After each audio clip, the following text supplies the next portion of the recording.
Bom dia, então, pessoal. Para o dia de hoje eu selecionei um artigo sobre a sequência de AVC isquêmico e o Fábio vai apresentar para a gente, então, a nossa recomendação sobre o manejo de wake-up stroke. Vamos lá. Bom dia, meu nome é Fábio, sou médico residente do Programa de Especialização em Medicina Intensiva do CEPET da AMIB. E a nossa apresentação hoje vai ser sobre um artigo que se chama MRI Guided Thrombolysis for Stroke Within On Time of Onset, que se traduz grosseiramente ali para uma trombólise guiada por achados da ressonância magnética nos pacientes com AVC isquêmico com ictus desconhecido, com tempo de evolução desconhecido, né? O artigo é esse aqui, apresentado, que foi publicado no New England. A publicação na revista foi em agosto de 2018, mas ele foi publicado previamente no site em abril do mesmo ano. É feito por uma série de autores, né? Os principais aqui, citados como os primeiros, e os organizadores são de uma comissão alemã do Instituto de Neurologia. E esse estudo ele é a conclusão de um trial que se chama Wake Up Trial, né, registrado aí conforme os dados abaixo. E qual foi o objetivo dele, né? Por que esse estudo ele se mostra importante? É conhecido que o AVC isquêmico agudo ele é a emergência neurológica mais prevalente no mundo. E nos Estados Unidos, um dado epidemiológico bem significativo é que tem cerca de um AVC a cada 40 segundos. É uma doença que está associada a uma alta mortalidade, uma alta morbidade, né? De forma que cerca de 90 a 97% dos pacientes que têm um AVC isquêmico, eles permanecem com algum grau de incapacidade residual, apesar de 50 a 70% deles recuperarem independência funcional. O tratamento padrão ouro, preconizado atualmente é a trombólise sistêmica, né? Sendo aí a medicação reconhecida o RTPA, nossa conhecida aqui como alteplase. E a nossa janela para trombólise é cerca de 4 horas e meia do início dos sintomas, sendo preconizado, se possível, a administração da medicação nas primeiras 3 horas, né, associado com desfecho menor. Mas cerca de 14 a 27%, dependendo do centro de estudo, dos pacientes que apresentam na unidade de emergência com AVC isquêmico, eles não conseguem referir qual foi o momento onde iniciou o sintoma, quanto tempo de ictus do quadro. E por esse motivo é considerado como um critério de exclusão para a trombólise, né? Esses pacientes normalmente, a razão principal pela qual eles não conseguem especificar o tempo de início dos sintomas é porque eles despertam com os sintomas, então começou durante o sono e por isso a gente não consegue precisar. Então, com base nessa avaliação, o objetivo desse estudo, né, a partir de uma análise de um problema em que eles tinham muitos casos com ictus desconhecido e poucos candidatos nessas situações eram candidatos à trombectomia, e eles queriam avaliar se nos pacientes que tinham despertar com déficit ou que não conseguiam especificar o déficit, se existia a possibilidade do ictus ser inferior a 4 horas e meia.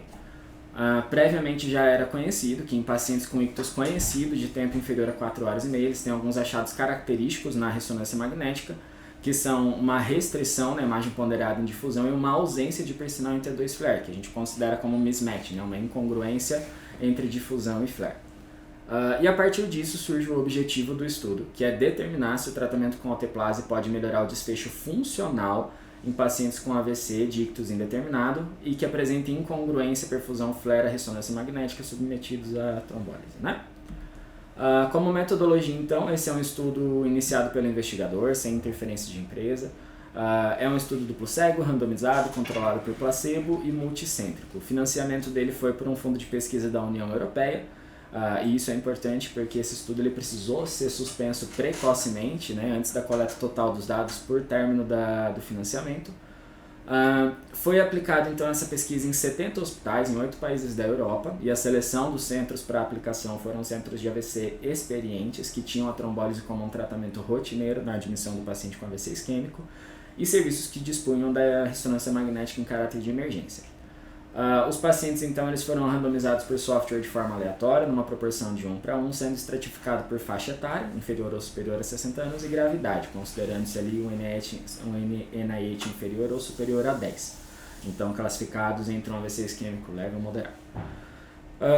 Esses pacientes, então, eles foram subclassificados em 2 grupos. Grupo de intervenção, que recebeu trombólise sistêmica com alteplase, né, na dose preconizada, conforme a gente já conhece, ou um grupo de controle que recebeu placebo.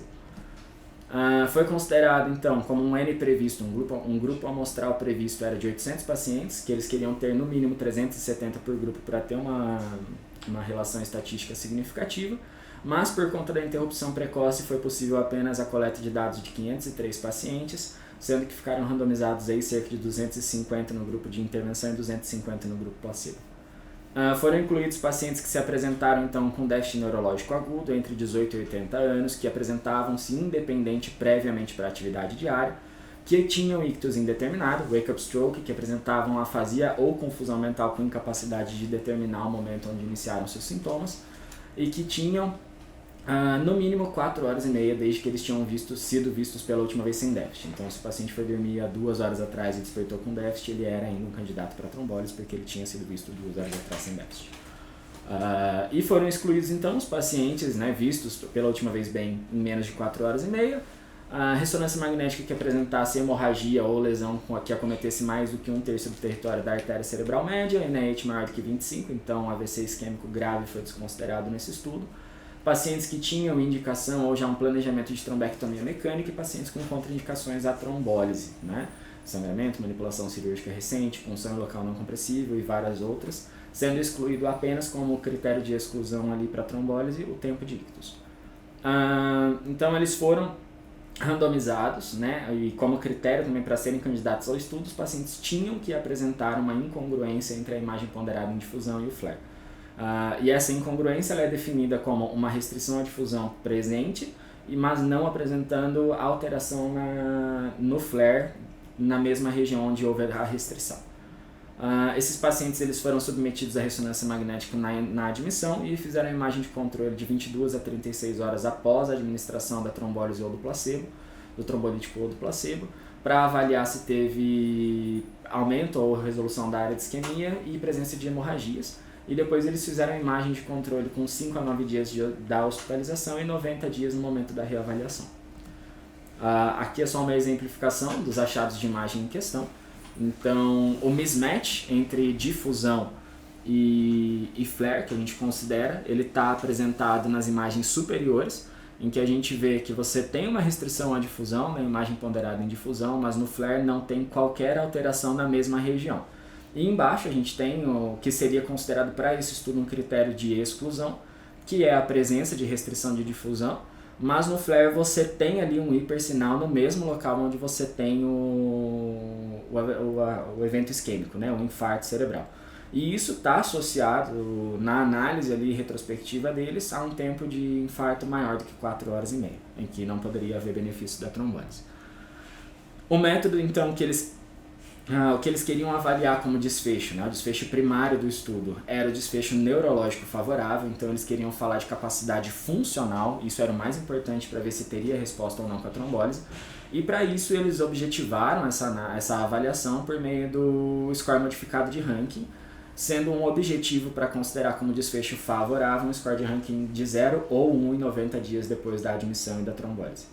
O score de ranking, só para contextualizar então, ele é um score que vai de 0 a 6, sendo 0 qualquer tipo de sintoma ou déficit neurológico residual, e 6 um paciente que evolui a óbito decorrente do evento isquêmico, sendo ali uma graduação progressiva.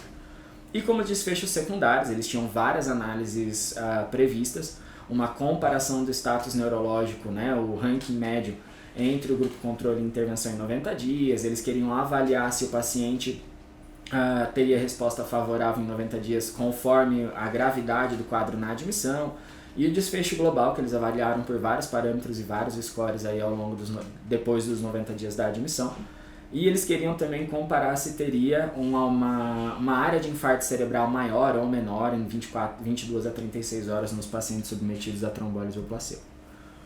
Os parâmetros para avaliação de segurança, então, foram morte ou alta dependência, um score de ranking maior do que 4 em 90 dias. E desfecho de segurança secundária seriam, então, a presença de hemorragia intracraniana sintomática, que causasse piora dos sintomas, ou presença de hematoma intraparenquimatoso tipo 2, né, que é um hematoma que surge na borda ou dentro da região do infarto, cometendo mais do que 30% da área do infarto. Então, depois, né, disso, eles prosseguiram para a coleta de dados, que foi feita entre setembro de 2012 até julho de 2017. Foram elencados para o estudo 1.362 pacientes, dos quais 859 foram excluídos por várias causas, sendo a mais importante delas a ausência de lesão, de restrição à difusão ou a presença de alteração em flare. Depois disso, sobraram 503 pacientes para análise, dos quais eles foram randomizados para 554 para intervenção no grupo alteplase e 249 no grupo placebo. Todos eles receberam a intervenção, mas para a análise estatística dos dados, houve 37 exclusões no grupo intervenção e 42 exclusões no grupo de placebo, decorrente de administração ou outras intervenções associadas. E esses são os principais dados que eles conseguiram encontrar diante dessa intervenção. Em relação à análise estatística, né, da distribuição dos pacientes, a gente percebe que foi uma análise simétrica entre o grupo de intervenção e o grupo placebo, a variação de idade, sexo, início dos sintomas, a maior parte deles apresentaram-se, né, com início dos sintomas após o despertar pela manhã, o intervalo médio desde que eles tinham sido vistos sem sintomas até a admissão, né, o início dos sintomas foi cerca de 7 horas para os dois grupos, e o NIH médio para os dois grupos foi em torno de 6. Isso também acaba sendo um pequeno viés para avaliação desse estudo, porque os outros estudos grandes que avaliam desfecho neurológico, eles geralmente têm uma média de NIH um pouquinho mais alto, né? Um paciente que dá uma entrada com um nível de déficit maior e que avalia se tem uma melhora mais significativa. Outra característica que eles avaliaram ali na distribuição demográfica, então, foi o tempo médio para reconhecimento dos sintomas e o início da terapia, que foi em torno de 3 horas em ambos os grupos, e o intervalo desde que o paciente havia sido visto sem sintomas e o início do tratamento, que foi em torno de 10 horas para os dois grupos. Tá? O único dado que não foi pareado entre os dois grupos foi a presença de lesão grave na carótida interna, que teve um predomínio ali maior em número absoluto dentro do grupo de intervenção com alteplase. E os desfechos que eles encontraram, né? Então, o nosso objetivo primário, o desfecho primário analisado foi o prognóstico neurológico favorável em 90 dias, conforme a gente já falou, com score de ranking 0 ou 1, e teve um desfecho positivo, né? Então, foi comprovado com uma diferença estatística significativa, com um intervalo de confiança de 1,61 com um P significativo, que a alteplase está associada a um desfecho favorável em 90 dias em relação ao status neurológico funcional. Outros estudos, dados que eles avaliaram no desfecho secundário, não teve uma repercussão significativa por números absolutos, né? Numa análise pós-hoc foi comprovado que eles precisariam de um P inferior a 0,007 para conseguir validar esses dados por não ter um ajuste dos parâmetros. Mas em números absolutos a gente percebe que houve realmente uma resposta um pouquinho melhor no prognóstico neurológico dos pacientes que foram submetidos a trombólise. Em relação às avaliações de segurança, em números absolutos também houve mais mortes no grupo de intervenção e mais sangramento intracraniano no grupo de intervenção, mas os dados não foram estatisticamente significativos nesse estudo, apesar deles serem dados compatíveis com outros estudos maiores, a mesma média de estatística. Então ali a gente tem, né, um nível de sangramento em torno de 8% no grupo de alteplase, 4% no grupo placebo, que é a mesma média de estatística dos outros estudos maiores. E outros dados avaliados aqui então foram também a presença de reação anafilática e as hemorragias extracranianas que só se apresentaram no grupo submetido à trombólise, mas já é um efeito adverso esperado. Como conclusão então, foi comprovado que a trombólise guiada pelo mismatch na ressonância magnética está associada a um melhor desfecho neurológico funcional em 90 dias, com um aumento ali do desfecho favorável em 11,5% para pacientes submetidos à trombólise num AVC leve a moderado, e com delta T desconhecido, né? Depois das coletas dos dados, foi liberado um outro estudo ali, né, que é o DEFUSE 3 e o DAWN, que avaliaram a trombectomia mecânica para esses pacientes, e isso também teria sido considerado como um fator de exclusão para alguns pacientes que se beneficiariam mais com a trombectomia mecânica do que com a trombólise no momento em que aqueles dados foram coletados. Foi comprovado por esse estudo um número absoluto de hemorragias intraparenquimatosas e intracranianas e mortes maior, mas não teve relevância estatística, mas como eu já disse, são dados similares aos outros estudos em relação ao AVC. E a interrupção precoce desse estudo por falta de financiamento, com uma amostra menor do que a planejada, acaba dificultando a análise estatística desses dados, sendo necessária uma avaliação por outros estudos com grupos maiores para conseguir relacionar de forma favorável esse desfecho de segurança com viabilidade estatística. É isso, muito obrigado, fico à disposição. Ok.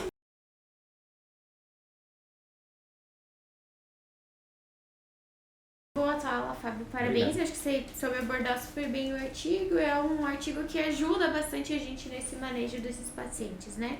Então, o que acontecia? Inicialmente a gente teve o estudo do NINDS, que mostrou que nós poderíamos fazer trombólise. Depois o ECAS-3 conseguiu abranger um pouco mais essa janela, mas a gente sempre sofreu muito com aquele senhorzinho idoso que chegava lá de manhã cedo, que tinha tido um déficit e ele tinha ido dormir às 8 da noite, ninguém sabia que horas que esse paciente tinha feito um AVC e infelizmente ele não era tratado. E a gente sempre atribuía o momento do ictus ao momento em que esse paciente foi deitar.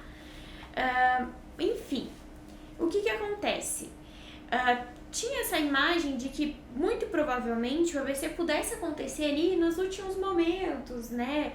Às vezes até em 3 horas, 4 horas e meia, mas a gente não tinha como saber, não tinha como avaliar, porque ninguém tinha como dizer que esse paciente estava bem há certo tempo atrás. Bom, usando a difusão, eles conseguiram ajudar a gente nisso. Então, o que foi visto? Se um paciente tem um AVC isquêmico, em menos de 4 horas e meia, é pouco provável que ele tenha alteração de flare, né? Então, o flare mostra pra gente o quê? Edema. O edema do AVC isquêmico é um edema citotóxico. E ele é um edema que acontece ao longo das horas. Então, aquele paciente que tem uma alteração de difusão, que é uma restrição, vai aparecer com 30 minutos, então difusão ela é alterada a partir de 30 minutos de isquemia, e a gente vê o core isquêmico, mas o edema citotóxico, para se formar e ele ser significativo, ele demora um pouco mais. Então, a gente conseguiu definir, como você falou, usando outros estudos antigos, vendo que esses pacientes que estavam nessa janela de 4 horas e meia não tinham alteração no flare. Então, se eu pegasse um paciente que eu não sabia o tempo de janela e eu fizesse uma ressonância, e nessa ressonância o flare não fosse alterado, muito provavelmente ele estaria dentro da janela de 4 horas e meia. Então, o Wake Up Stroke, ele não estendeu a janela, ele só nos mostrou, nos permitiu ver que alguns pacientes que a gente não sabe a janela, a gente consegue definir mais ou menos esse tempo de janela através da alteração entre flare e difusão. O flare ele não precisa ser obrigatoriamente limpo, você pode ter alguma ou outra ligeira alteração de flare, mas ela tem que haver um mismatch, então tem que ter uma diferença entre um e outro, tá? Para que você consiga graduar e dizer, não, há diferença ainda, tem áreas que vão ainda evoluir com edema citotóxico e muito provavelmente isso ainda é recente. Então esse paciente foi tratado e a gente viu que isso tem benefício. Então mudou-se muito o comportamento e a maneira da gente tratar esse paciente. Então quando vocês forem atender um paciente com AVC, lembrem disso, né? Se você está num ambiente que você recebeu um paciente que tem um wake up stroke, mas que você consegue fazer uma ressonância para ele, ele é um paciente que muito provavelmente possa ter um tratamento de reperfusão. Isso mostra bastante diferença, a gente tem melhor desfecho funcional, que é o que realmente a gente busca, né? O paciente que faz AVC isquêmico tem um desfecho funcional muito ruim, então as terapias de reperfusão elas estão aí para nos ajudar nisso, fazer com que aquele paciente ou tenha um déficit às vezes muito leve, que não comprometa na forma de funcionalidade, e evitando que esse paciente fique acamado e totalmente dependente e outras complicações venham decorrente disso.